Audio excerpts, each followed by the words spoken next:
All right, welcome to or welcome back to the channel, whatever the case may be for you. If you're new here, this is not my typical type of video, but this is a video that needs to be made, and it's not just a video, I should say. This is going to be an entire series, and I am kind of excited to make. I'm excited in the respect that this is hopefully going to be able to help people. I'm not excited in the fact that we're going to see some things that are going to be hard to fathom and are going to be very emotional in a lot of respects. So with that being said, it is currently 10 weeks after Hurricane Helene ravaged a large part of the Southeast, and there's still a lot of areas that haven't gotten attention and still need a lot of help. There has been, the mobilization of just the communities, the people within the communities coming together and doing what they can, like right out the gate. And, of course, emergency services, National Guard, or the Army, FEMA, everybody. It's been, I'm sure there has been a lot of recovery. I've seen a lot of things online, like through Facebook and whatnot. But that's the point. There's a lot of areas that still need a lot of attention. There's still a lot of misconceptions out there. There's a lot of misinformation. There's some bad actors. There's some scams. There is a lot of false narratives that are becoming detrimental to people who need help. A lot of politicizing. There is a lot of things that don't need to be happening regarding this disaster, and a lot of tragedy and trauma. And we hope to dispel a good bit of that today. And by we, I am referring to myself and my friend Jesse, mainly Jesse, because Jesse has been, I've been seeing Jesse's post on Facebook since like the beginning of this, and they have been the most informative, up to date, keeping up with the changes, listing out places to make supply runs. Jesse's been doing supply runs, probably more than 20 by this point, to different affected areas. Just constantly keeping up with information, scams, like what to watch out for.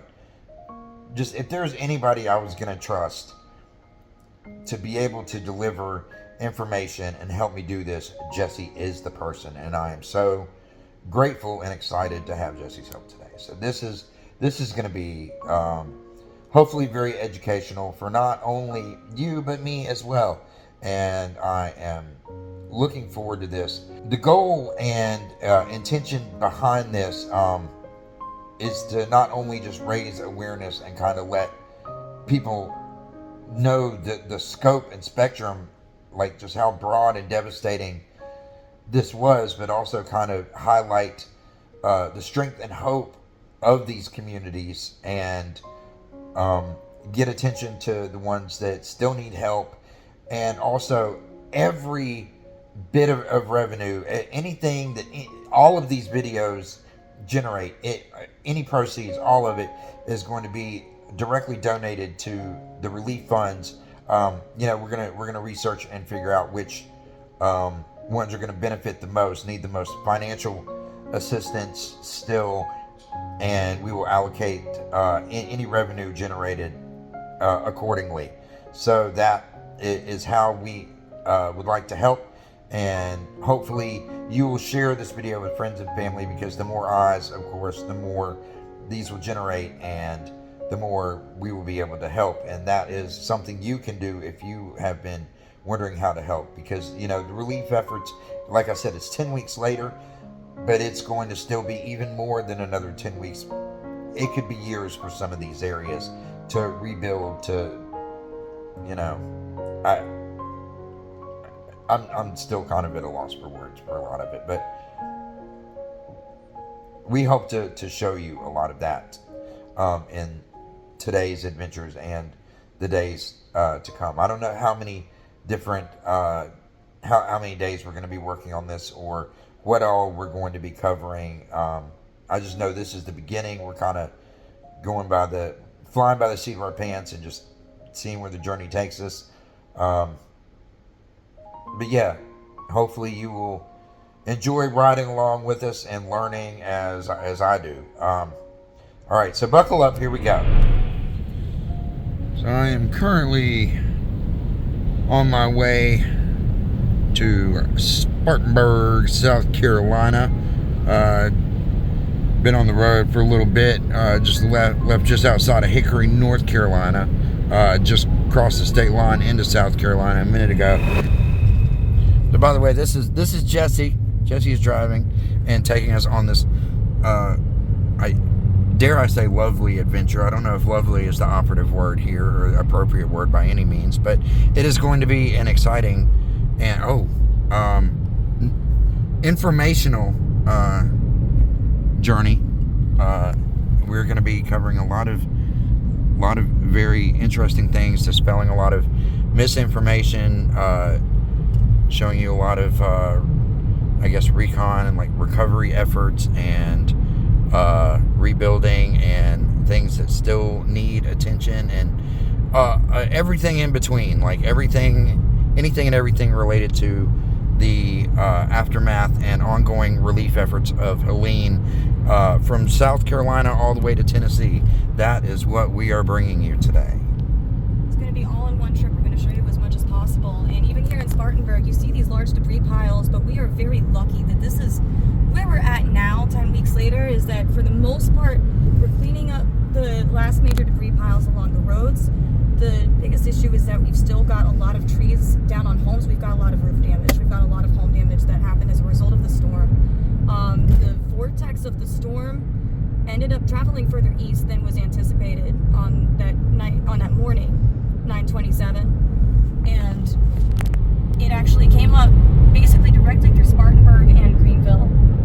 And the front east quadrant of a hurricane is the one that spawns the most cyclones, tornadoes, basically. And so that's what came up through Spartanburg and through, this is Highway 221 that we're on. Now that's a construction site over there. Don't take that as storm destruction. No, I won't play that off. No, but we're going to see. Unfortunately, we've still got trees down on homes. We've still got a lot of damage that needs to be cleaned up, and there wasn't a whole lot of attention out this way. We did get FEMA assistance in Spartanburg County. We were declared a disaster zone the morning of, or at least that's the headline that I saw.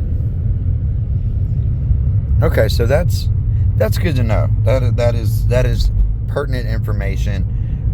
That's one of the things that we definitely want to highlight today, is that there has, don't get me wrong, the mobilization of communities and the citizens of affected areas coming together immediately and just going all in, doing what they needed to do to try to rebuild and survive and everything else. That of course happens, or happened, is happening still. But there's definitely been FEMA assistance presence in all affected areas, or maybe not all affected areas, but I believe it's been all affected areas. Oh, okay. But not every single hauler. I don't think that they have made it to every property that they need to inspect so far, and unfortunately that is an issue. Just how much still needs to be done, and I think that's the main thing, is how much still needs to be done. There are not enough resources for everything. That's what I'm concerned about. And right now, I think FEMA's got about $20 billion left in their budget, or they did before Thanksgiving, as of 2 weeks ago, in their general budget. And that's to handle all of their current obligations. That's not just Helene. It's not just North Carolina either. But there is a pending emergency funding request right now from the president for $100 billion for emergency disaster aid, and that includes $40 billion for FEMA. 25 of that $40 billion, I think, would be allocated to Western North Carolina specifically for the scope of damage.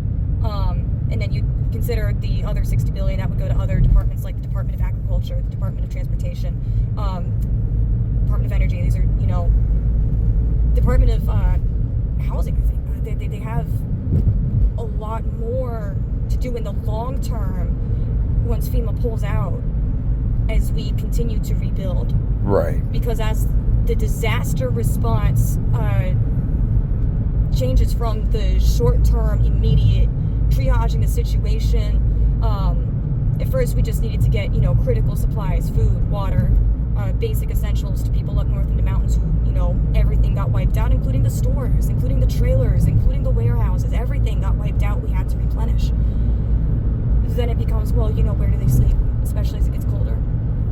So thank God there have been incredible efforts to first get tents to everybody up there, then to switch those tents over to hot tents, 0-degree camping tents, campers and RVs. And as we have driven already, we have seen RVs that are in front of people's homes, in buildings, in front of churches, all over the place. I don't want to, focus on any one person's situation because it's an awful situation to be in. Right. And you don't know what somebody's specific situation is. You don't know what their story is. But thank God we have come up with a lot of ways to help people. There are people who are sheltering with family and friends. There are people who are sheltering at hotels with FEMA vouchers, which have been extended at least for the next couple of days, is what I know.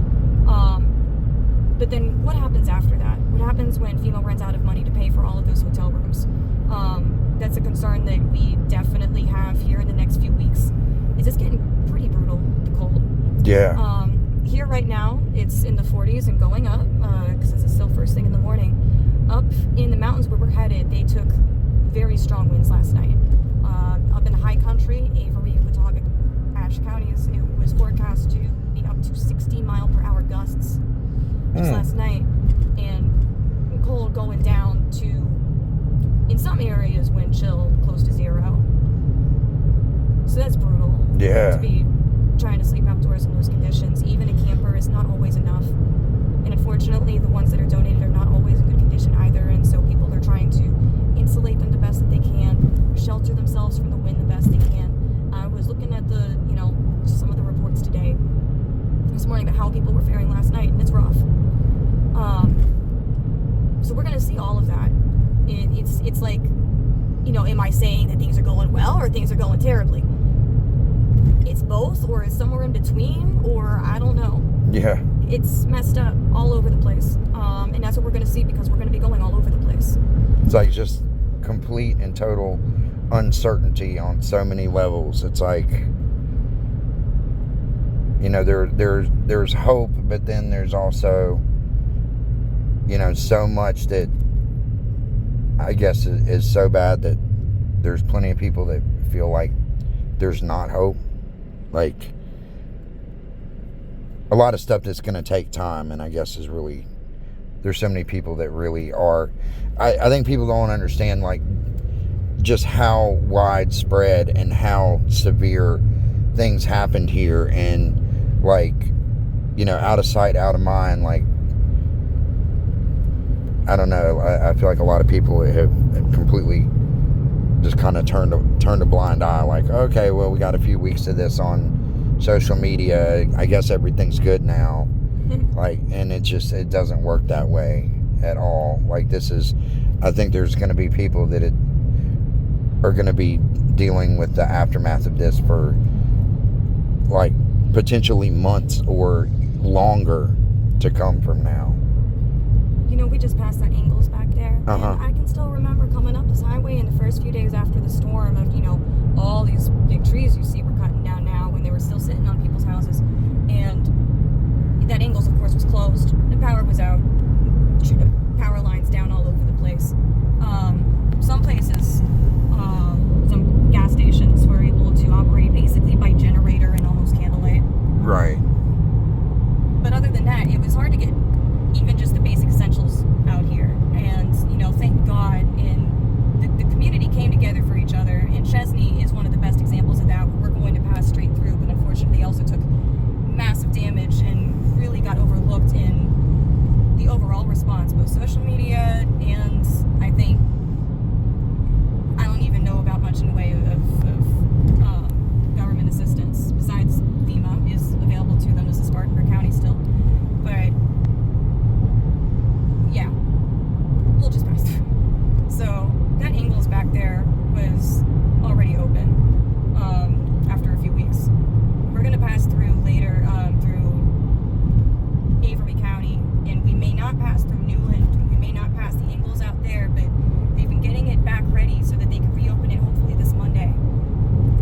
that's good. That's good. Thank God they don't have another grocery store Right. operating in that area. So they've been going this long, 10 weeks, no grocery store.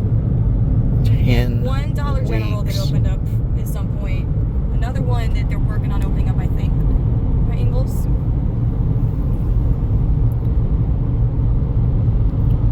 I do like me some Ingles, I'm not gonna lie.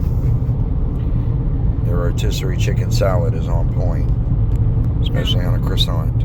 One of the early supply drops I actually made was to the Ingles parking lot in Black Mountain, North Carolina, and that town sits immediately next to Swannanoa, on Right. the Swannanoa River. So their Ingles, that parking lot got turned into, it was a FEMA disaster site. I'm sure. They had the banners that were flapping right there by the roadside, so you couldn't miss it. And they actually had one of the first airborne from the Army there when I showed up, and they were helping to unload stuff. So I just kind of pulled up next to the Army and said, hey guys, I've got a carload of donations, where can I put them? They're like, oh, well, take them right here, just pull up right here. They're very, very nice guys. And they had shopping carts that were out there in front of the store that were holding all of the different donations. So I guess the Army was sorting them too and helping distribute. And I was able to ask them a few questions about what was still needed out there at the time. And this is one of the most surreal experiences I had right after that. There's a Taco Bell right there in that parking lot, and somebody called out to the soldiers, hey guys, we got steak and lobster over here, come and get some, steak and lobster. And they all head up to the Taco Bell for steak and lobster. They had steak and lobster at Taco Bell. That is wild. Yeah. And then immediately after that, I drove from Black Mountain to Tommy's Pub in Charlotte for a punk show that Johnny from Queen City Rejects put together for a benefit for WNC. Right. So they were able to gather up donations, both some supplies, especially clothing, and some financial donations as well, which I was able to put to good use at Walmart. And we got another supply run from that up to Spruce Pine. We are going to pass through Spruce Pine today. Okay. That's a beautiful little town. I have absolutely fallen in love with that place. That was my first time ever visiting there, was when I made that first supply drop. We had a lot of warm baby clothes. Nice. I kind of went ham at Walmart because those are cheap. You Yeah. can get the little baby mittens for like $2-3, little hats and jackets and stuff. Spruce Pine did recently finally get their Walmart back open, so that's cool. So Hell here we're yeah. coming through Mayo. Little tiny town on Highway 221 sitting between Spartanburg and Chesney. And yeah, the storm, the winds came straight up through here. It is confirmed that we had wind gusts over 75 miles an hour. And this little gas station right here, the Mayo store, that's actually where we went and got gas a few days after the storm. So we couldn't, the few gas stations that were operating in Spartanburg got run clean out of gas very early on.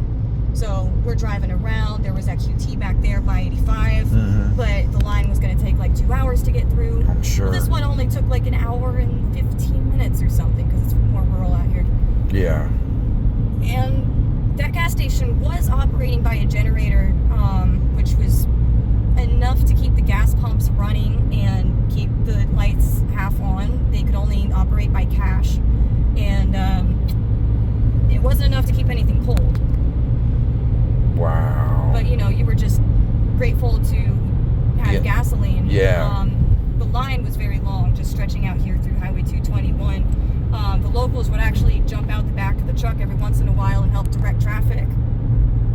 Nice. Yeah. I mean, it really was a community response as much as anything else.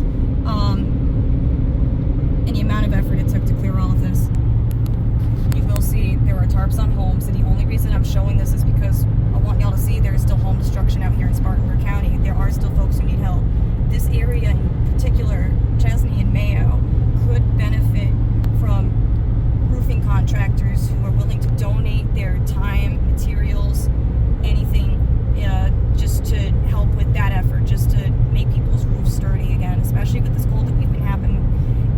Even though we're at the bottom of the mountains and we are not nearly as cold as they get up even in Asheville, let alone Ashe County.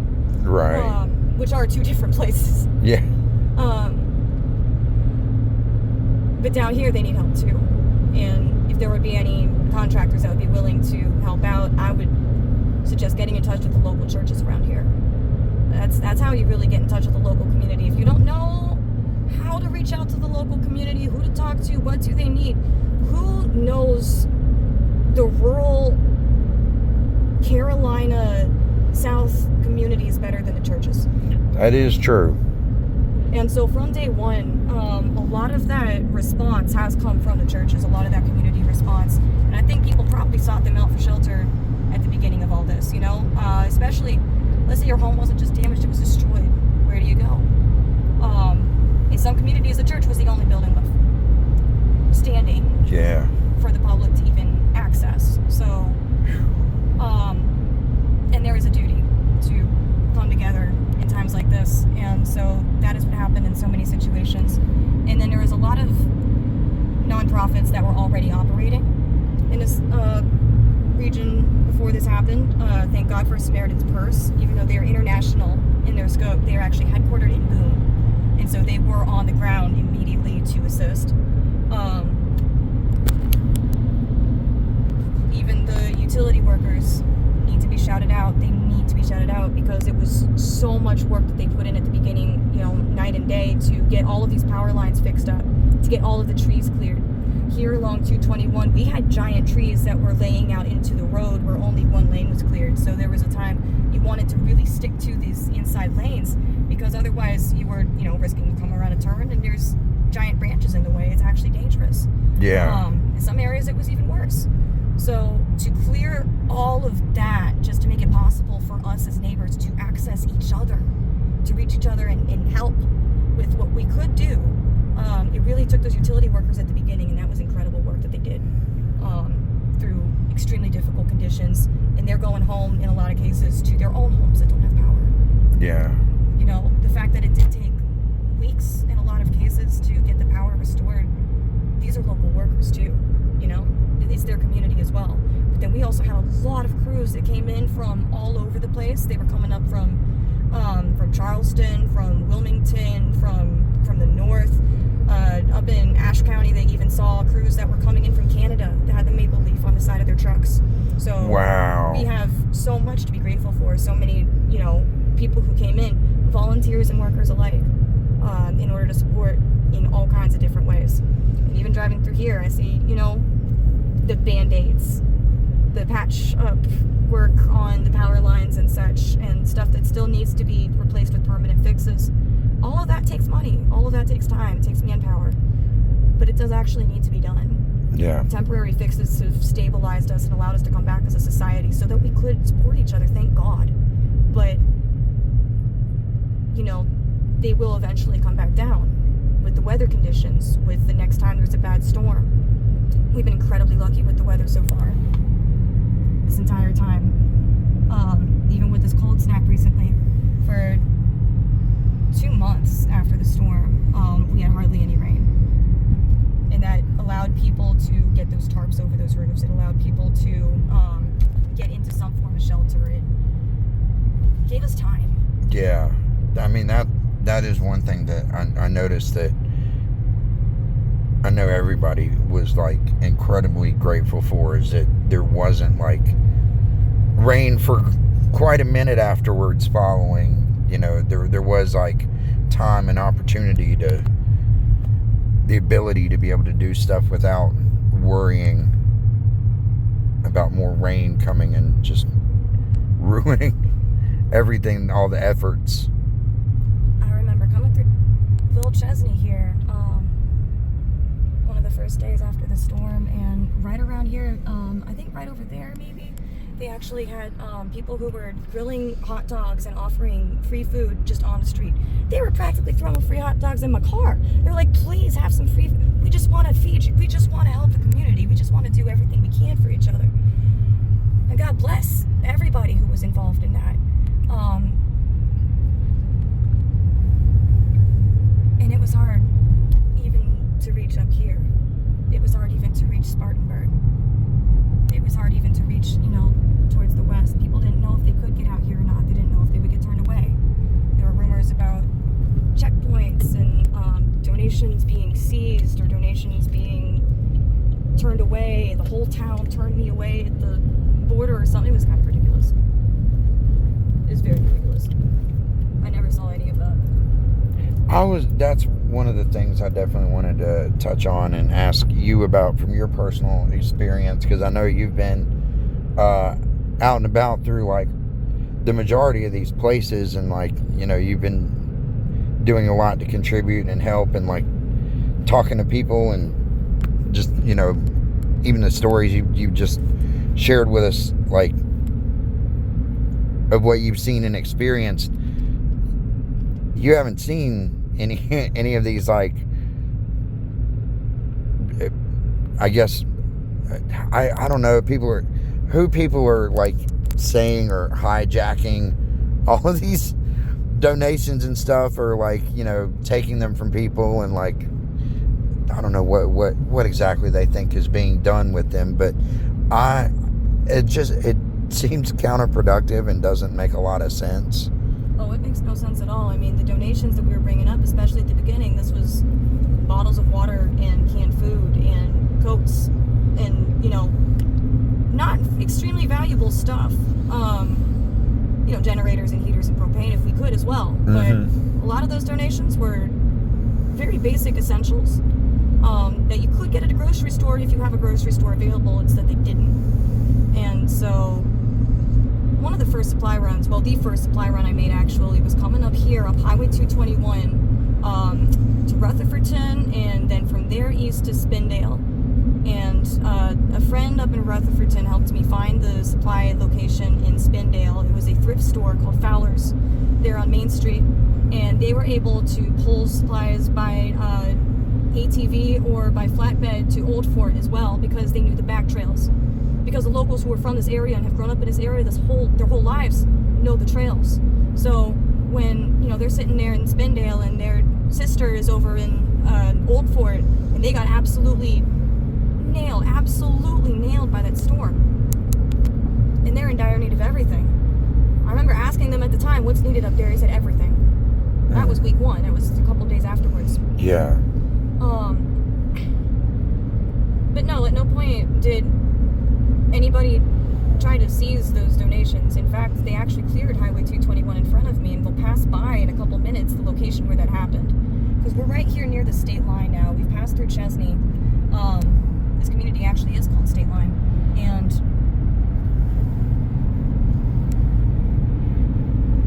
it is actually just up ahead here. They had a giant, 90-foot or more pine tree that was laying on top of a power line right over the road. And as I, you know, came through, I come to a stop because they've got the road blocked off. Well, in 5 minutes, they finally got the tree off of the power line. I'm sure everybody's grateful. I'm grateful I don't have to drive under that. Right. And then we're able to pass through just fine. The second trip that I made also ended up being to Spindale up the same way, but Fowler's was closed that day, so we went to the Rutherford County Health Department, and they were also in Spindale, or their main hub was, and they had donations all over the place. They were trying to just sort, organize. There's one woman trying to keep track of everything, and you've got like 100 pallets of water and 2 semis getting unloaded, and, you know, so when they said at the beginning, hey, we're trying to organize all of this, we're trying to figure out what we've got and what we still need, that's why. It's because there was an overwhelming, beautiful response of support, and it was overwhelming. They actually had the National Guard on site there at the Rutherford County Health Department when we were there, and they helped unload the vehicle and stack the supplies up right there. It's on the side of the road. I mean, if you were a community member, if you were driving past, if you needed help, you could just come basically pick it up right there. Yeah. And that was the whole point. Never in any supply drop, and I've made close to 20 so far, I kind of lost count. Never have I seen or heard any actual sign or evidence of donations being seized by FEMA or any other agency. It just doesn't make sense. Where would they even keep them? We barely have warehouses available. Right. Yeah, even they got flooded out and destroyed. What would they use them for? What, you know, like the FEMA people, are they going home home with the cases of water and cans of beans. But I don't. The rumor never made sense. But here's the thing: it was fun. It was exciting. It's an exciting story.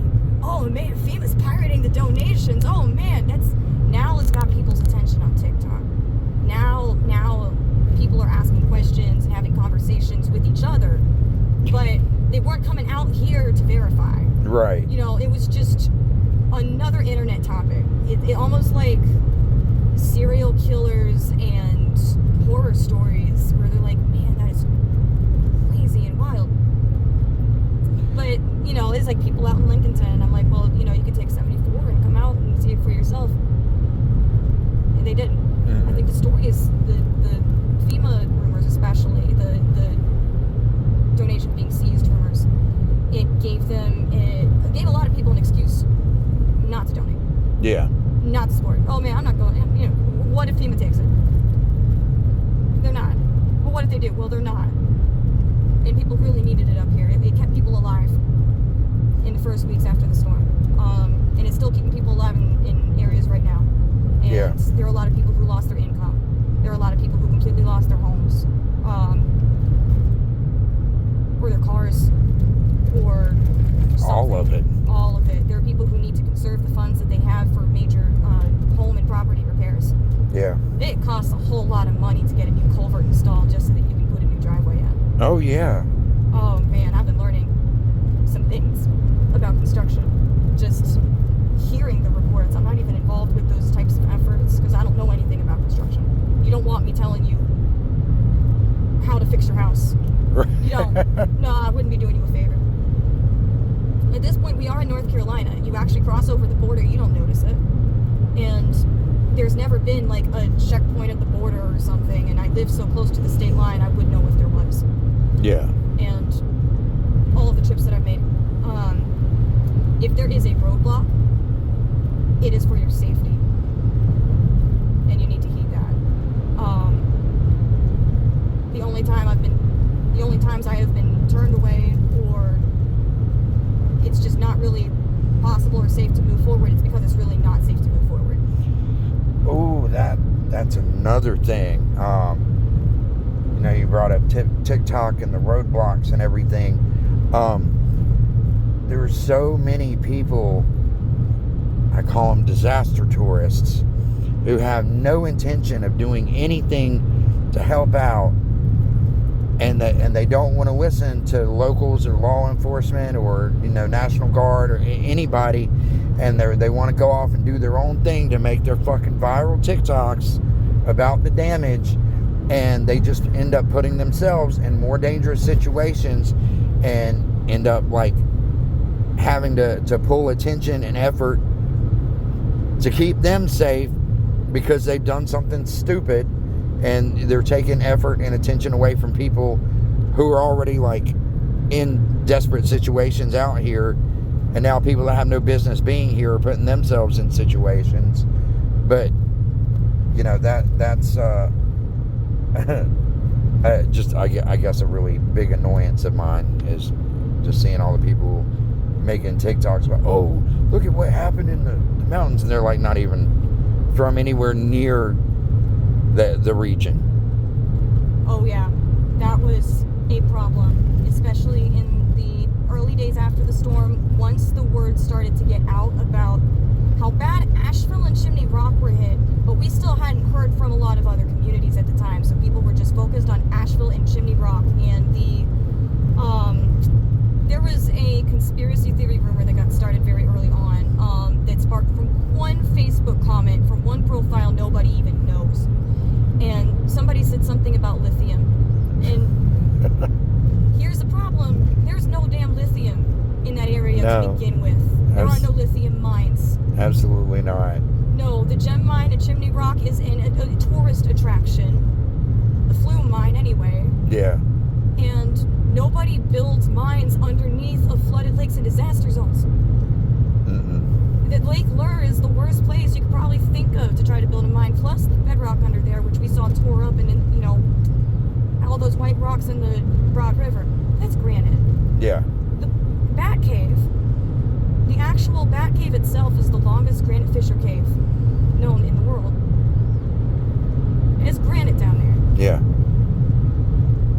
Is the lithium mine? That's like it's like Kings Mountain area, right? Yes. It's like a good 80, almost 100 miles from like Asheville, Chimney Rock, all of that. Now that's how we know that conspiracy theory, rumor, bullshit came from somebody who doesn't even know the area. Right. Kings Mountain, despite the name, is not part of Appalachia or Nope. Blue Ridge Mountains, and it barely took the edge of the storm. They did take damage, but not severe damage, because they are what we call a monadnock. They are a standalone mountain, a really cool geological feature with very, very cool history. They're a wonderful little town, but the rumor never made sense to begin with. No. But that's the thing. It's exciting. It's interesting. People are like, but what if it is real? Because they want to keep the story going. They need the next chapter of that story. Man, but what about the lithium? But what about the people getting kicked out of their homes? Because as awful as the story is, some people really are kind of vicariously living for that disaster at this point. The people of Chimney Rock are not getting kicked out of their homes. No.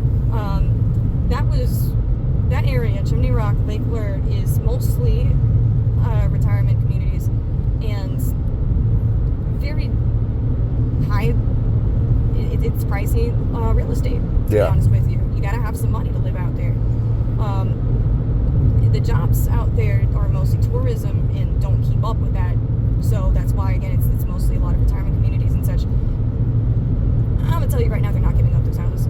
They love where they live. Chimney Rock and Lake Lure are so proud, and they love where they live so much. It is a beautiful area. Oh, it really is. And it's pretty sequestered too. They had every time I went out there, I enjoyed the lack of cell service, data service. So they are definitely, we're not asking for a whole bunch of people to come in to make TikToks.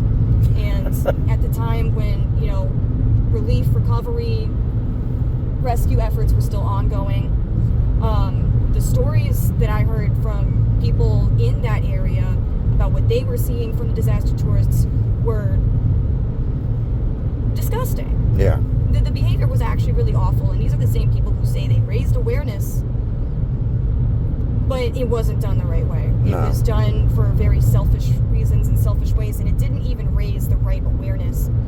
It told people that, properties were being seized and bulldozed, which is not true. It's not true.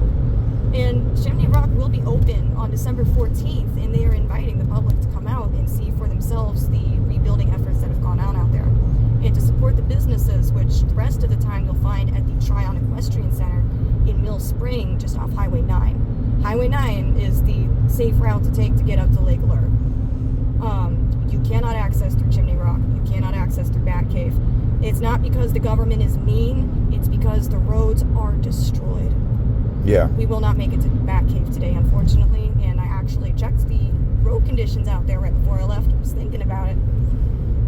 It's, I think with the winds and the ice and how bad that highway was messed up when the Broad River flooded, because that came right off the Swananoa River. Yeah, it's not safe to access. And I'm not trying to do anything that is unsafe, dangerous, just for the sake of footage either. We will have plenty to be able to show. Right. Batcave, I'll talk about them now. They got hit so incredibly hard. And as we move up through North Carolina and then into Tennessee, we're going to see more damage. This is still it's been cleaned up. We're in Rutherford County. Yeah. And this was all looking a lot worse 2 months ago than it is today. But that's because people aren't going to sit there and they've been working every single day for 2.5 months to clean up their homes. Oh, of course. Yeah, I mean the mobilization of the communities, like instantaneously, like just the amount of people who came together and did what they did and are still doing what they're doing. I mean, the efforts are just nothing shy of miraculous, honestly. Those are both Southern values and Appalachian values, that we don't leave our neighbors stranded. We don't leave our family member or our friend in need. We go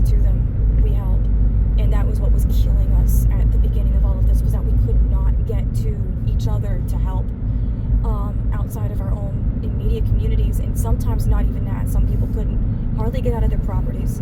That's where they had all the air rescues, was because people couldn't get out of their homes. They couldn't get off the property. They're okay physically, or maybe not even, but most of them were, but they couldn't leave. And so that's where we started airdropping them supplies. Not we as in me, but people came in and started airdropping supplies via helicopter. Operation Airdrop, I think, was the ones that were operating out of the Hickory and Concord airports, collecting donations. Concord provided over 1 million pounds of donations alone in probably just the first month. That is amazing. Yeah, I grew up in Concord, so I'm pretty proud of that town. But here in Rutherford County, they did take that storm too as it traveled up north, and so much of that has been cleared up since then. They took flooding along Cox Road,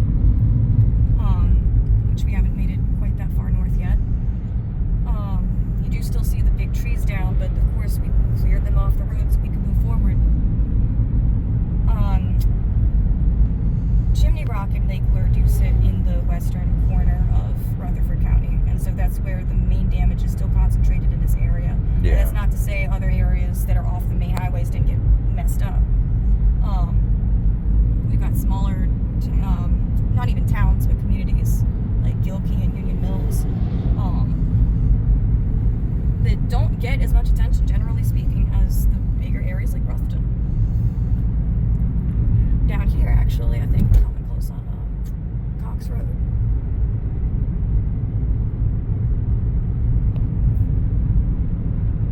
Man. If we were to turn left and drive down that road, it connects to Highway 74, and now I can take you to I-26, but you can still see the mud line from the floods, and it is over the roof of your car. Wow. The mud sat on a lot of these plants for weeks, and then they died. And unfortunately, there were toxic chemicals that got washed into the floodwaters from all these different communities, from plants and businesses that were washed out, from homes, from cars. There were chemicals in all of that. It got washed into the floodwaters. That got washed into the mud. The mud sat on the plants for weeks. This is all kudzu that's died. Wow. There was flood mud on all of this kudzu.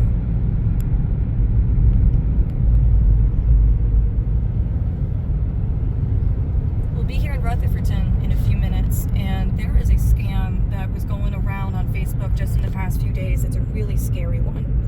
Now, this one was trying to get people to text a phone number from Wilmington that claimed to be with the United Cajun Navy, and said that this, was somebody who's helping out a couple in Rutherfordton who was sleeping in their car in a gas station parking lot.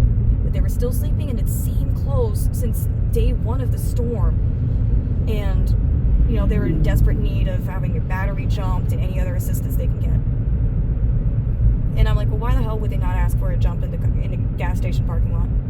Because the people around here, you can get a jump in an hour. Right. So people will help you. Yeah.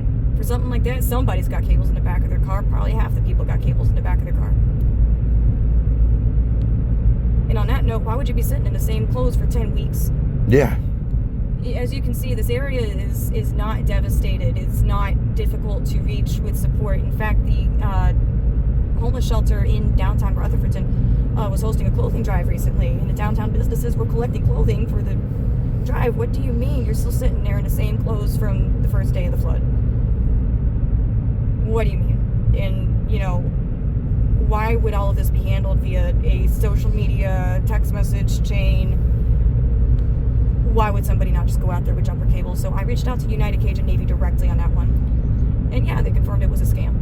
They confirmed they were not working with this person. In fact, they called that phone number. Phone number never answered. Never answered. So. Yeah, that's absolutely wild. And the fact that if somebody claiming, to be with the Cajun Navy and asking for assistance to help these people. Well, if you're with the Cajun Navy and you're already there, why aren't you helping them? You know what? That's actually what the Cajun Navy said, basically. Yeah. On the phone. And there are scammers operating in this area from the very beginning who claim to be with Cajun Navy and are not, and have made some pretty dangerous requests as well.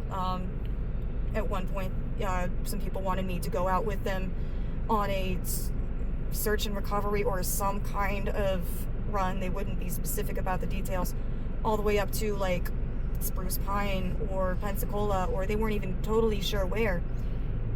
But up areas we couldn't even access yet at the time. This was still early on. It wanted me to, you know, don't do that run to Spindale. Oh, they're fine. Swananoa, they're fine. They're happy as can be. They're walking around smiling. Don't worry about them. Come with us. That's actually what these people were telling me. Well, you know what? Yeah, that turned out to be a scam too. Yeah. Unsurprisingly. And no, I didn't go with them because why would you? Right. Crap. They even told me they were all going to be armed, but I didn't need to be armed because they wouldn't put that on a female. Yeah. Fuck that.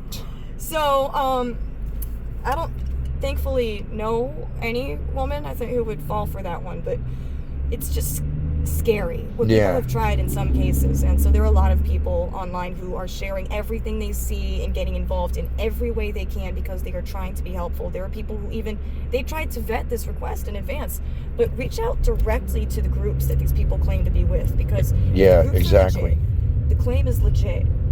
Everything is totally normal and fine and good to go. They're not going to have a problem with you asking these questions. Right. They just won't. When there is pushback, when there are people who are saying, how dare you question me? I've done X, Y, and Z for these people. I've been here on boots in the mud since day one. I was in Chimney Rock, and I was in Green Mountain, and I was in Irwin, Tennessee all on day one. No, you weren't. No, you weren't. No. No, I've asked people in those cases, can you explain to me how you got there? What road did you take? And they cannot. Because there was no road that you could take to get to those places. No, everything. Over like 200 roads got completely wiped out. It's got to be more than that. Yeah. It's got to be I knew more it was than like... that. Yeah, I don't know if we huge have number. a number. Yeah, it's probably a lot more than that. But I know there were every possible way that you could get into, or would have initially been able to get into anywhere in western North Carolina. I mean, the signs on 85, 77, 40, everything were like no roads into western North Carolina. Mm-hmm. No travel permitted in western North Carolina. I mean, it was surreal. The interstates were like, there was hardly anyone on any of the interstates. I mean, it looked like something out of a movie. Well, that's great. I didn't know that. Man, 85 has been a nightmare every time I've tried it ever since the storm. Like, that's been, the first time I tried 85 was probably a few weeks after everything. So anyway, that's not as important.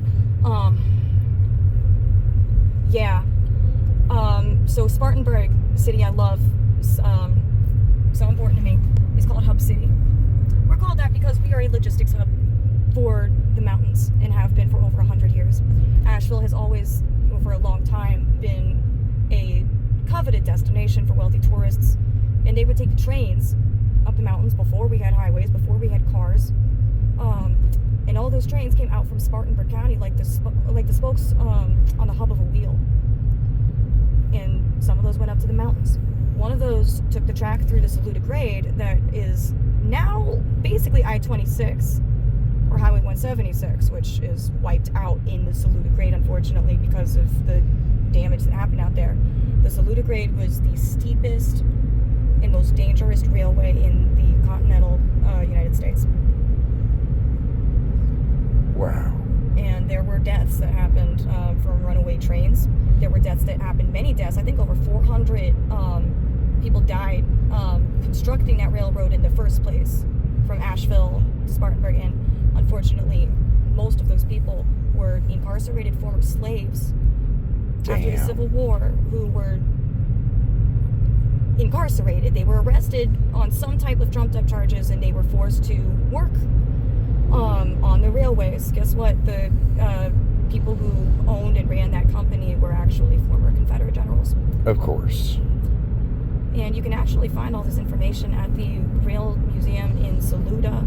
which is free to access, open to the public, and that town really needs support and really needs tourism right now. They need a lot of assistance. They've still got roads badly damaged because, again, with the terrain that's steep, the elevation, that's what created landslides. Yeah. As we pass from Rutherford County here into McDowell County, we're going to start seeing landslides. And that's where we're going to start really seeing damage. Okay. Clearing the trees and the power lines off of the roads and the debris, that is one thing. But what the landslides did to these highways, just to clear all that rubble, just to get the equipment in to clear that rubble, and then to get more equipment in to repave those roads, to make one lane available for access so people can get in and out with any level of equipment, and to have vehicles and construction crews at the same time, and then finally get, any other lanes repaired so that you can get wider equipment on it. Then we can talk about getting trailers and houses and such onto those roads. Yeah. There are some roads that lead into some haulers that don't support a trailer now or in the future. Some, in fact, are so tight, windy, and narrow, you'll jackknife a trailer, a semi. Oh, I'm sure. I was going to say that there's probably, if you take into account the entire path of devastation, it's over, 400 miles? It's got to be. How many, and you think about all the hollers in different places all through Appalachia, there's probably some places that are still virtually impossible to get to. I think we've been able to access everywhere by now, and that speaks volumes to the efforts of the crews that have cleared those roads and made them accessible. The undertaking was monumental. To rebuild such a wide swath of society in such a short time is something that I wish that our country would honor, throughout our history. That right there, such a moment to come together and to rebuild like that. That showed what human society is capable of. It's mind-boggling. I've said that home wasn't built in a day. I know the saying is wrong, but home wasn't built in a day. But the amount of work that we've done, there have been times I've crossed through an area and, crossed back later after my supply drop, and it looked better on the way out than it did on my way in. That in itself is absolutely amazing. Oh man, the crews up in Spruce Pine, they were working hard. Crews up everywhere have been working hard. Down here in Rutherford County, at some point we'll pass over to McDowell County, and I don't know exactly where the line is. We still see, and as we travel forward, I think we see more RVs and campers that are sitting again, sheltering all over businesses, homes, churches. They're just everywhere. If you drive around the highways, you will see them. And people are asking where camping tents are. Where are the tents? Where are the people in the tents? Where are they right now? I need their addresses. We need to meet me. What are their names?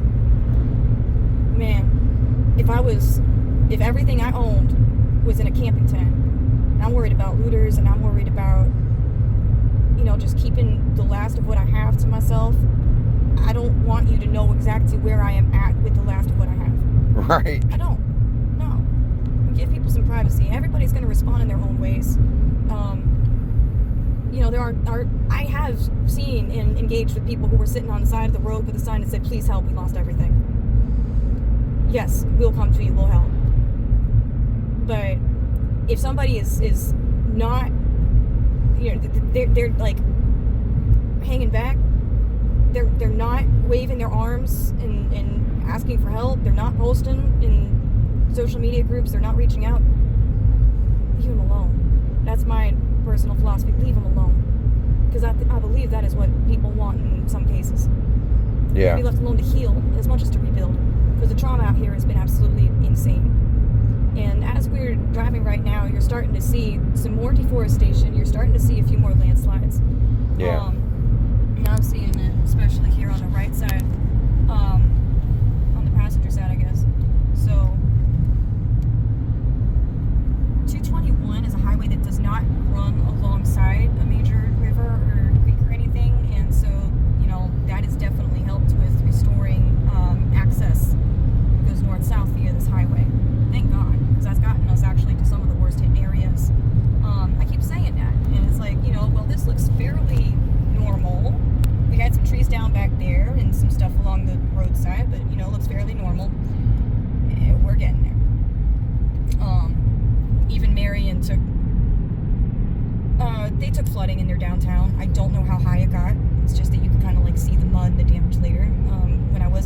process up here. Whole lot of wood being processed, as you can see. Thank goodness they're finding ways to, anything that they can do to make use of all this really good, healthy hardwood, oak and pine trees that fell all over the place.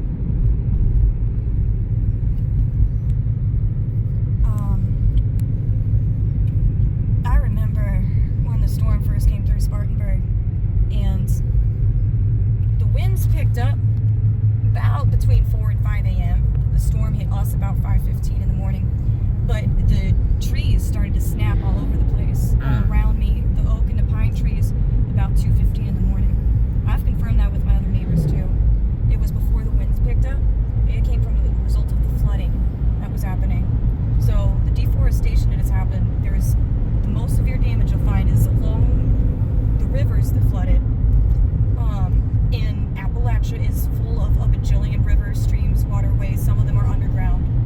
Of course, Appalachia is actually home to the most extensive cavern network in the world as well, because those caverns are formed by underground rivers. Yep. But then, as we get up into the steeper and higher elevations, as we get up here, and you can actually, I can feel the wind pushing the car right now. It's just pushed it just now. So we still got some gusts. But as hard as they got hit up here, those landslides were devastating. Boulders came down in some cases on people's homes. Now, that would terrify me. Yeah. Unfortunately, yeah, even in the high country, we got a lot of stories like that. And that's what tore up people's homes so badly. So we are still, I think, a lot of people are still in the process of finding out if their homes can be saved or not, and how much it's going to cost, and how much insurance will cover, how much FEMA will cover. Sometimes there is disagreement between different parties about how much it should cost or what should be done, or if the home can even be salvaged or not. So this is something that each individual household is dealing with on their own. Everybody's situation is different, and everybody's living kind of a nightmare right now. And it's even friends of mine who have a tree in their home, or people I've spoken to who are living in an RV in their front yard. Yep. And we're seeing the wind gusts up here too. So the wind was bad last night, especially, and up in the high country where we're not even at yet, they're having gusts of up to 60 miles an hour. Up here, I think it was, calling for gusts of up to 35, 40 miles an hour, and I'm hoping here, as we're moving into mid-morning, the wind should be dying down here. If we have to, we can pull over and stop, hang out somewhere. The next town we'll hit after Marion is going to be Spruce Pine. Beautiful, incredible, very strong town that got hit real hard and has come back real hard. And honestly, if you want an example of recovery and resilience, look at Spruce Pine. And that is a town that is actually supporting the entire planet. Oh, wow. Yeah, that town supports the entire planet. So we'll talk about that more when we get up there. But I guess once we get up there, we'll also be able to determine how strong the winds are, if it's safe to continue. The winds did bring things down last night, as I said, and it brought down some trees, maybe some power lines, I don't know, in different areas. So we do have power outages today that are being restored. Of course, if I was, one of those attention-seeking TikTokers, I could get a whole lot of attention right now by saying, it's 10 weeks later, we've got people who don't have power today, and it was so cold last night, but they lost the power last night, and the crews are working right now to bring it back. Yeah. That's the truth.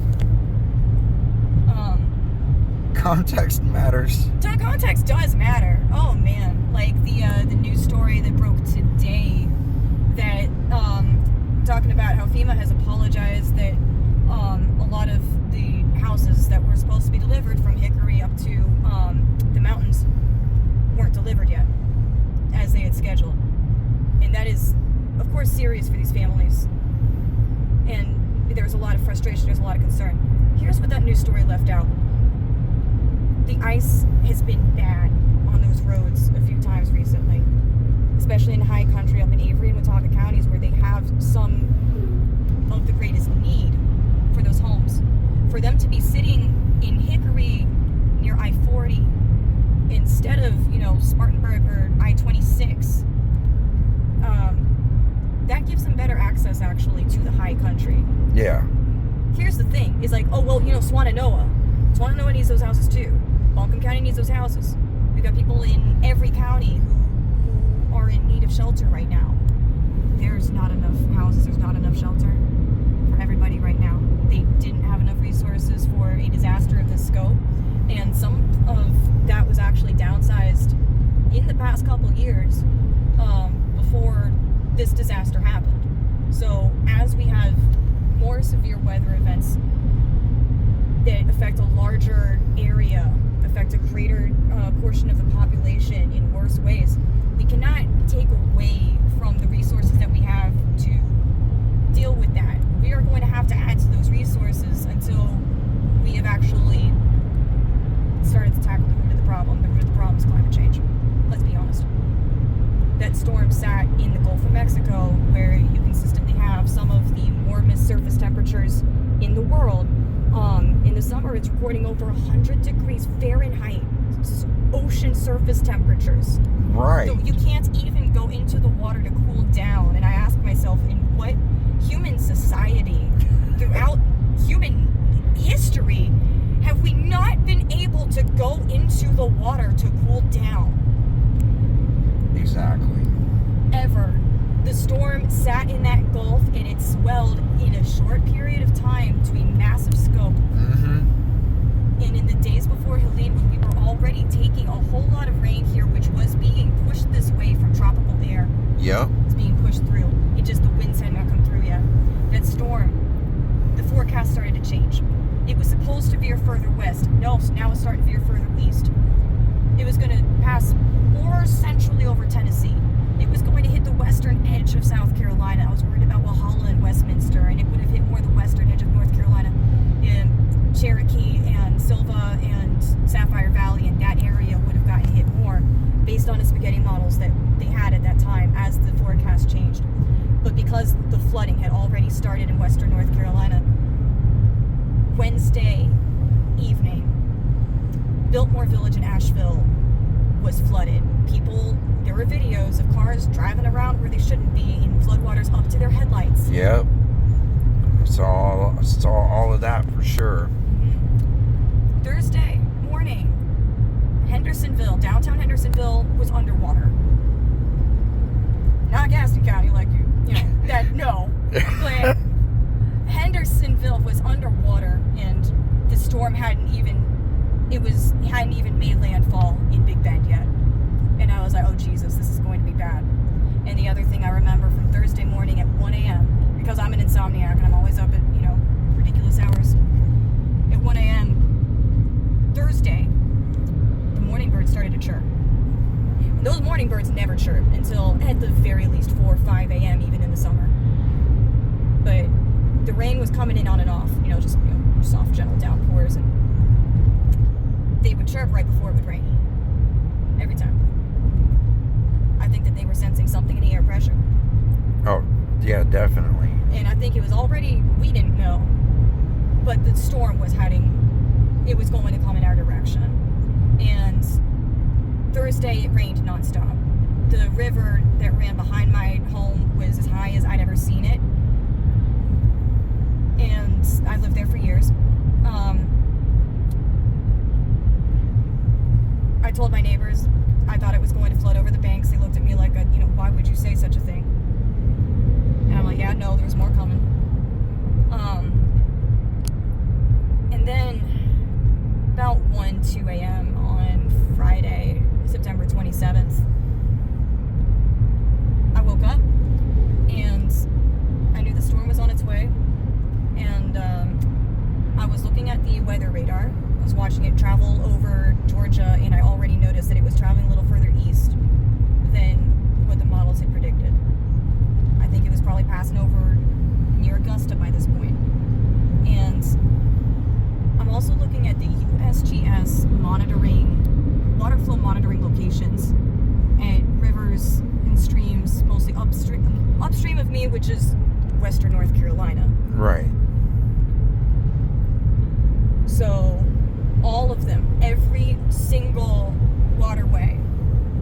running at record highs for the time of year.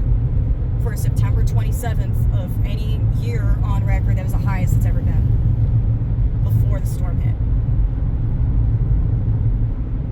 And yeah, you start to get some real strong winds out there. Those are straight line winds that brought down those trees in that direction like that. When you see all the trees laying in the same direction, very likely straight line winds. Yeah. Up at the higher elevations, we're going to see some peaks where there was nothing to block those winds. So even as they were traveling over land and weakening, as a hurricane weakens over landfall, there was, you know, the other factors at play are what made it more severe overall. But for us in Spartanburg, the wind started to pick up, and I'm looking at the radar and I realize that the vortex is heading straight for us.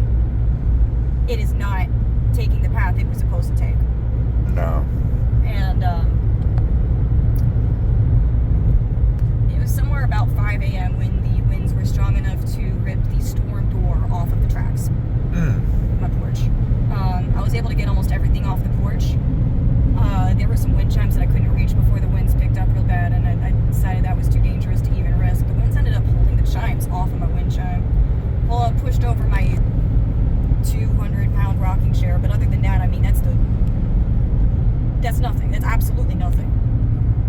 That's just to tell you, like, it was strong enough in Spartanburg to pull the chimes off of wind chimes. I actually slept on and off during the storm because I had spent all night preparing, and I did wake up. I mean, while I was awake and witnessing it, it was by far the most powerful storm I have ever lived through. I did live through Hurricane Isabella in Maryland when I was a child, but this blew that one away.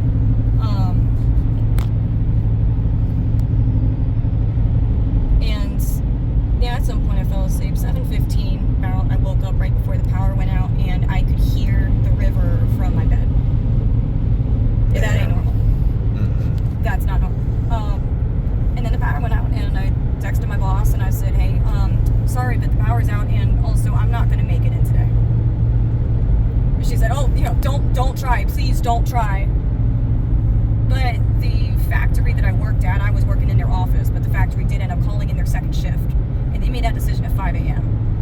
What? And HR, emailed everybody and said, yep, call in second shift. And people actually responded to all entire companies saying, it's really dangerous out here. We've got really dangerous conditions.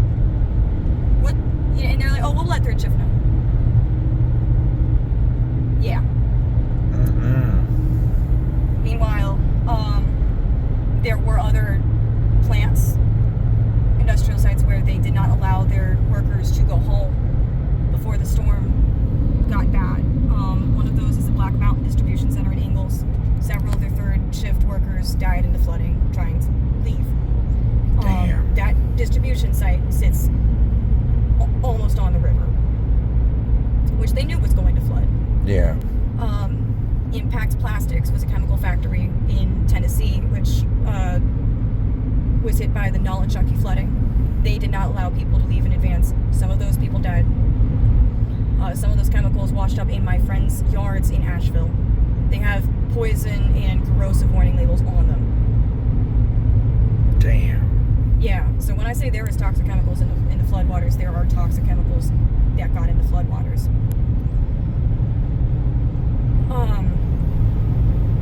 So yeah, Silverline Chemicals, I don't know that anybody died out there, but that was another chemical factory in Buncombe County that got badly flooded. There was a time where Buncombe County was saying they won't let us in to inspect, and the Silverline factory was saying, oh, that's totally not true. We're totally working with them, totally. And funny enough, there's never really heard an update about that one. There was also a Superfund site just upstream of Swannanoa that was never properly cleaned up for decades. And then there's the Duke Energy coal ash that's always been dumped into the rivers, and that's always, that's been a controversy for a long time. The community is already well aware. So all the crap that got washed through, the waters are not safe. We never got any warnings about the water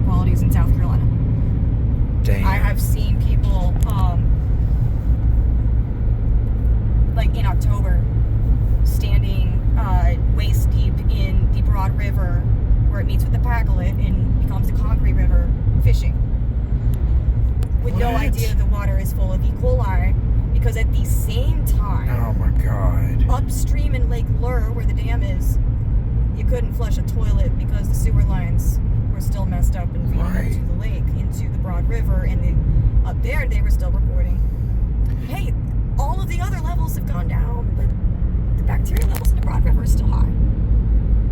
In some cases, they also weren't doing chemical testing, so they were announcing the positive results of the bacterial testing, but not the chemical testing. We have that issue in Asheville, where weeks after they started sending the kids back to schools, some of those elementary schools, the water in the pipes is tested positive for lead. Some homes and businesses as well. They're now saying, oh, well, that's just the business, or the buildings that were built before the 1990s. That's a lot of Asheville. Yeah. That's a lot of downtown Asheville, too. Yeah. There's a whole lot of history in that beautiful city, and, it's historical pipes, too. Yeah. So, I like to go to places. I like to support every way I can. I like to get a coffee, or a cider, or a tea, or something. You do have to boil the water. You do have to boil the water. Yeah. It's one way to support it. Just go in somewhere and buy a coffee. Talk to the lady behind the counter for a few minutes, or not. Do whatever you want. Right. People tend to not recognize me because I don't live in Spruce Pine, or I don't live in Black Mountain, or I don't live in Saluda. And they're like, oh, where are you from? Are you here? Are you just visiting? And people generally want to talk. People generally have their stories to tell. They have something to say. There's been a lot of things. If I tell folks that I'm here to distribute supplies or whatever, but there's a lot of people who are willing to talk about what happened. But Hey, can we hit a gas station? we sure can. We are coming in now to Marion, and it's the perfect time. Sweet. I'm gonna stop recording for